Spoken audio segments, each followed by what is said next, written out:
Application based है। इसमें कई चीज, जैसे एक एप्लीकेशन आएगा ई साक्ष्य का, जो कह रहे थे, अब जैसे ये मैंडेटरी हो जाएगा लॉ में, प्रोसीजरल लॉ के हिसाब से कोई भी सर्च या कोई भी हम सीजर करेंगे, मेमो बनाएंगे, उसकी वीडियोग्राफी हमें करनी ही पड़ेगी। कई अच्छी चीज है, जैसे हम अपना जो कई बार आप बयान देते हैं या आप गवाही भी देते हैं, अब ये किया गया है कि आप ऑडियो विजुअल माध्यम से भी दे सकेंगे। कई बार ऑफिसर्स को दिक्कत आती थी कि मान लीजिए मैंने कोई केस मेरे समय में हुआ, बाद में मैं रिटायर हो गया, मुझे तभी बुलाया। अब इसमें ये चेंज आया कि नहीं, अगर वो व्यक्ति नहीं है तो उसकी जगह जो व्यक्ति उसमें ऑफिशिएट कर रहा है वो ये जाके बता सकता है कि भाई ये केस हुआ, ये रिकॉर्ड हुआ। तो कई अच्छी चीजें समय के साथ में आई है।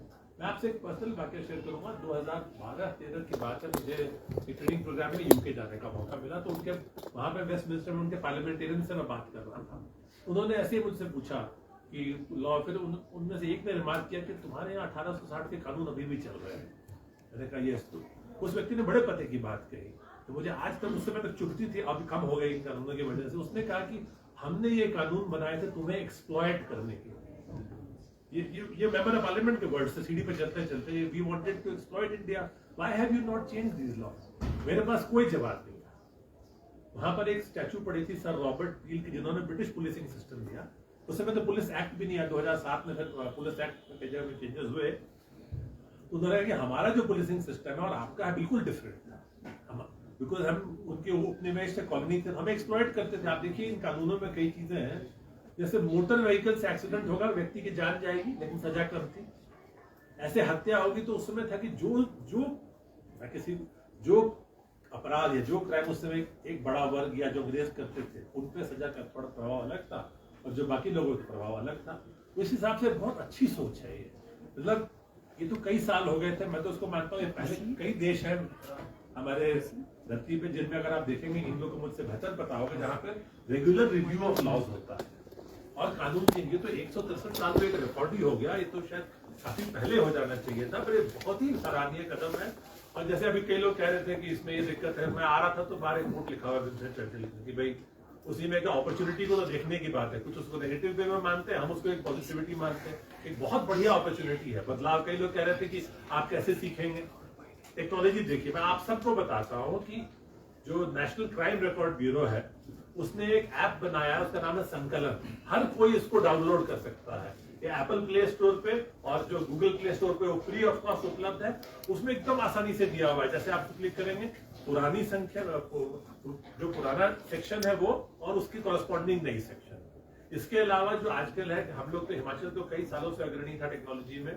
हमने अपनी केस डायरी पुलिस प्रक्रिया को कंप्यूटराइज बहुत पहले कर दिया था, बट CCTNS जो है crime criminal tracking network system जो है, उस पर काफी सारा काम उसी से हो रहा है। तो आप FIR जो है मोस्टली क्या ऑलमोस्ट कोशिश ये है कि 100% ऑनलाइन हो, लेकिन किसी कारणवश अगर टेक्नोलॉजी या किसी के चलते नहीं हो पाए तो ऑफलाइन मोड में वो भी, लेकिन उसी कंप्यूटर पे होगा। और इसमें ये सुविधा भी दी गई है कि वो जो इन्वेस्टिगेटिंग ऑफिसर है उसको अपने आधार से लिंक करके वो उसको ई-साइन कर सकता है, मैनुअल साइन कर सकता है, आपको वो कॉपी देगा फ्री ऑफ कॉस्ट प्रिंटेड। कई चीजें हैं। मतलब तो प्रोग्रेसिव स्टेट है, जहाँ पहले हो रहा था बट कई जगह अब इन कानून में सब जगह एक समानता फैली। तो इसमें ये जरूर है कि यस, हमें टेक्नोलॉजी में काफी इन्वेस्टमेंट, थोड़ा हमें रिसोर्सेज बढ़ाने पड़ेंगे। आईयूज को सबके, अब उसमें कई चीजें आएंगी, इसकी जो इंटेग्रिटी है, हैश वैल्यू, मतलब हम लोगों को और मेहनत करनी पड़ेगी काफी, पुलिस को विशेषकर, बाकी सबको भी टेक्नोलॉजी फ्रेंडली और होना पड़ेगा। हम काफी हो गए हैं लेकिन टेक्नोलॉजी इंटेंसिव काफी है।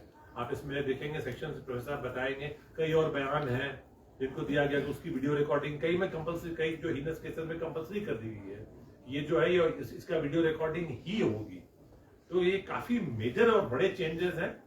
इसमें एक कल जो बहुत माननीय गृह सचिव ने जोर दिया कि अवेयरनेस की बात।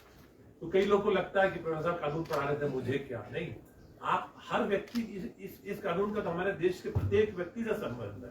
और जितना अच्छा, जितना ज्ञान, और खासकर जो मेरे मित्र मीडिया के बैठे हैं, आप ये अवेयरनेस फैलाएंगे, इस ऐप के बारे में बताएंगे। BPRD जो bureau of police research and development है, उसकी वेबसाइट है, उस पर वीडियोज उपलब्ध है। NCRB की वेबसाइट है, जिनको इंटरेस्ट हो वो लोग उस पर जाए। हमारे जो लॉयर फ्रेंड्स हैं, जुडिशरी के, प्रोसिक्यूशन के लोग हैं, सबके लिए, बिकॉज ये जो बदलाव, इसका असर कुछ सालों में दिखेगा। बहुत बड़ा बदलाव है और इसका पुलिस विभाग तो बहुत ही स्वागत करता है। मेहनत जरूर हमें करनी पड़ेगी काफी, हमें बहुत पढ़ाई भी करनी पड़ेगी, इतना आसान नहीं। जैसे कई वर्ड आप लोग देखते रहे, जैसे कह रहे थे अब 420 रह ही नहीं गया, वो 420 शायद 218 या कुछ सेक्शन हो गया है, तो ये आम शब्द में आ गया था कि 420 ही करते। सब चीजें तो खैर बदलेंगी, लेकिन ये बदलाव बहुत ही तर्कसंगत है, बहुत जरूरी था। और सबसे अच्छी बात है कि आगे भी समय के साथ जुडिशियल प्रोनाउंसमेंट्स कोर्ट्स आएंगी तो ऑटोमेटिकली कई चेंजेस आएंगे, और इसमें अगर जो कई प्रॉब्लम्स वगैरह होंगी उसके लिए भी बहुत हेल्पलाइन शुरू की गई है हम लोग के लिए। तो टेक्नोलॉजी का बहुत मेजर यूज हो रहा है। लोग को ये लगे कि सारा याद करना पड़ेगा, याद तो हो जाएगा इस्तेमाल के साथ, लेकिन technology is helping in the major way. हर फोन पे आप ऐप कर, तो इसलिए इतनी ज्यादा मुश्किल आनी नहीं चाहिए, और मुश्किलों को दूर करने के लिए रिफ्रेशर ट्रेनिंग्स का प्रावधान किया गया है। तो अभी लगभग कुछ समय तक हम सबको एकजुट होकर काफी मेहनत करनी पड़ेगी। यहाँ भी हिमाचल प्रदेश सरकार ने एक बड़ी समिति बनाई थी, जिसके मुख्य सचिव हेड थे और डीजी साहब उसके मेंबर सेक्रेटरी थे। उसमें और भी डायरेक्टर प्रोसिक्यूशन, हमारे डीजी जेल्स, कई और एसीएस होम, कई सदस्य जो इन क्रिमिनल लॉज का इम्प्लीमेंटेशन हिमाचल प्रदेश में किस तरह से होगा उसको यह समिति देख रही है। इसकी लगातार बैठकें हो रही हैं, और हमने भारत सरकार से भी लगातार समन्वय साधा हुआ है। और ये भी है कि 1 तारीख को हमारे सभी थानों में और इन जगह छोटे छोटे फंक्शंस करेंगे, जिसमें गणमान्य व्यक्ति लोगों को, आम लोगों को, अपने मीडिया के मित्रों को बुलाएंगे और बताएंगे कि आज के दिन से यहाँ पे ये शुरुआत हो रही है। और ये एक काफी बड़ा बदलाव है, जिसका असर समाज में मिलेगा देखने को, थोड़ा धीरे धीरे, लेकिन बहुत ही वेलकम और बहुत अच्छा बदलाव है।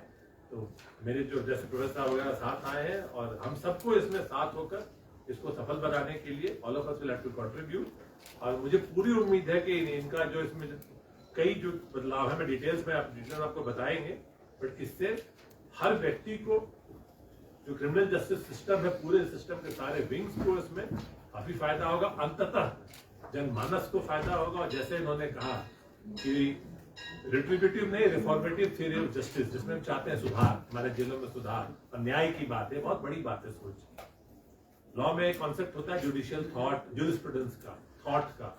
तो ये एक एग्जांपल है थॉट फिलॉसफी, अल्टीमेटली उसका एक बहुत बड़ी सोच है।